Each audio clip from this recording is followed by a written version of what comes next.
Bonjour, aujourd'hui la Minute Culture avec Alfred de Musset. On ne badine pas avec l'amour.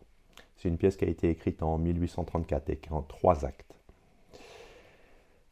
C'est une œuvre qui explore les thèmes de l'amour, de la désillusion, des conséquences des jeux amoureux, tout en révélant les tensions entre liberté et responsabilité. Dans l'acte 1, tout d'abord donc en 3 actes, la pièce s'ouvre sur le château d'un baron, le père de Perdican, Perdican. C'est un jeune homme revenu après avoir terminé ses études. Perdican est promis, décidément, à Camille, sa cousine, qui revient quant à elle d'un couvent. Le baron espère unir les deux jeunes gens, mais dès leur retrouvailles, un fossé se creuse. Camille, influencée par ses années passées au couvent, rejette l'idée de l'amour sincère et se montre froide et distante. Perdican, pourtant épris d'elle, tente de raviver leur complicité d'enfance. Camille, par peur de souffrir, refuse de céder à ses sentiments. Elle adopte une posture distante, cherchant à prouver que l'amour n'est qu'une illusion.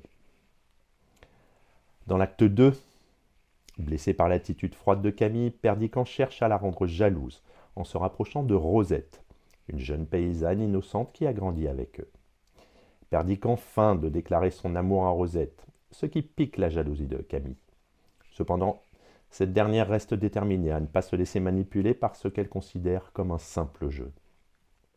De son côté, Rosette prend au sérieux les attentions de Perdican, ignorant qu'elle n'est qu'un instrument pour atteindre Camille. La tension monte entre les personnages, chacun jouant un rôle dans une dynamique d'amour, de pouvoir et de revanche. Dans l'acte 3, on est dans la tragédie et la désillusion. Dans un ultime geste, Perdican confesse à Camille qu'il l'aime sincèrement et qu'il est prêt à tout pour elle. Camille, troublée, commence à réaliser ses véritables sentiments, mais leur jeu d'orgueil et de manipulation a déjà causé des dommages irréparables. Lorsqu'elle découvre que Perdican a utilisé Rosette pour la rendre jalouse, elle est furieuse. Rosette, qui comprend qu'elle a été instrumentalisée, est dévastée.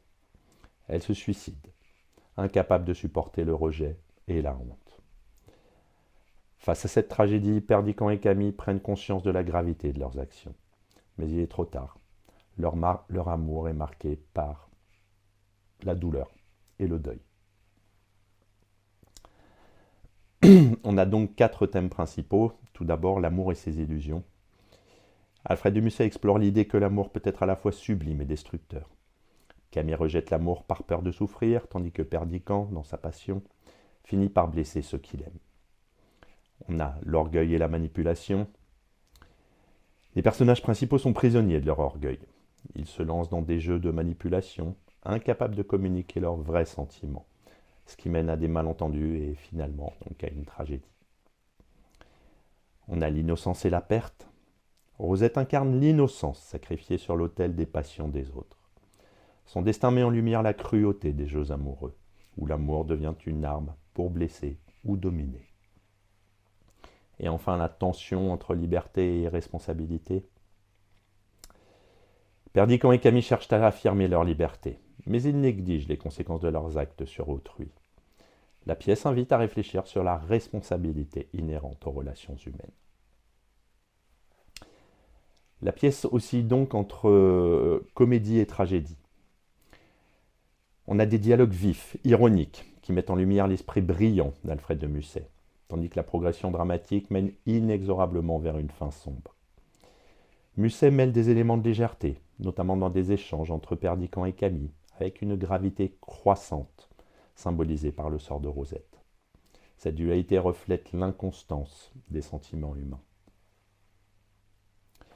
On a donc 4 personnages. Perdican, tout d'abord, donc passionné, il est entre amour sincère pour Camille et son désir de blesser l'orgueil de Camille, Sa manipulation de Rosette révèle une immaturité et une insouciance quant aux conséquences de ses actions.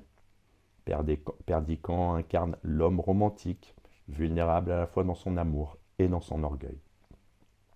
Camille, c'est une femme marquée par sa méfiance envers l'amour, influencée par son éducation religieuse. Elle se protège en adoptant une froideur calculée, mais cette façade masque une peur de l'abandon et de la douleur. Son évolution dans la pièce montre une lutte intérieure entre raison et sentiment. Rosette, qui est donc la figure tragique, elle est le symbole de l'innocence broyée par les jeux des puissants. Elle est sincère et aimante, mais sa naïveté la rend vulnérable.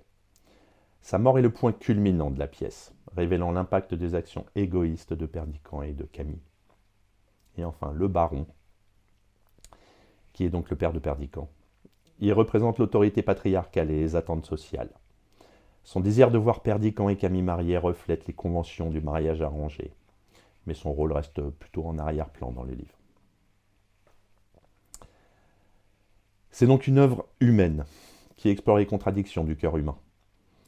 L'amour, la peur, la liberté, la responsabilité, l'orgueil et le regret. À travers ces personnages, Alfred de Musset montre comment les jeux amoureux, lorsqu'ils sont guidés par l'orgueil et la manipulation, peuvent entraîner des tragédies irréversibles. Cette pièce, à la fois légère et sombre, demeure intemporelle.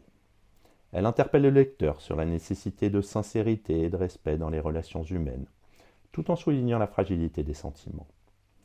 L'issue tragique, avec la mort de Rosette, rappelle que l'amour est un terrain dangereux où les erreurs peuvent avoir des conséquences irréparables. Alfred de Musset nous offre donc une œuvre riche en émotions, en réflexions, qui continue encore de résonner avec les lecteurs d'aujourd'hui.